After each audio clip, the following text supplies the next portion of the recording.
I would have recognized him anywhere.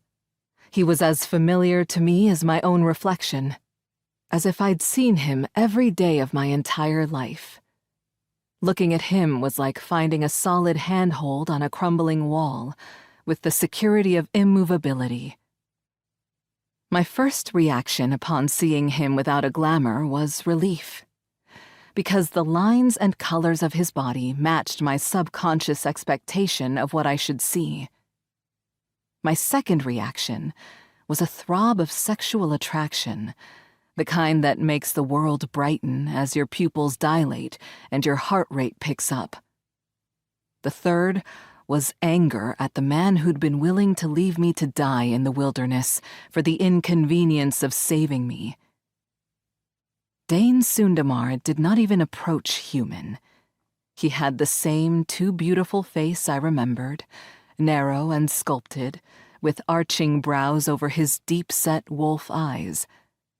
Gleaming wolf-gray hair caught the light and shone as if it was made of silk, long enough that it looked like it was pulled back in a short ponytail. From his forehead sprouted curved black antelope horns. The left one snapped off halfway up and left jagged.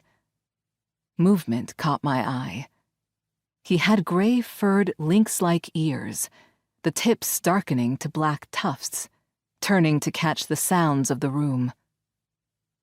I glanced down along the lines of his body without thinking about it, scanning him.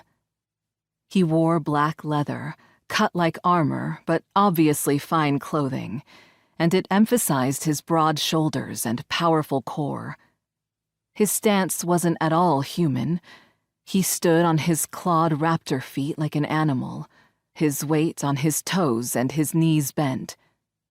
Those feet were scaled in black, with heavy scales marching up the front of his legs and gray fur along the back, tufting in black at his lifted heels. Behind him, two long tails curled, the gray fur darkening to black at their dense, plumed ends.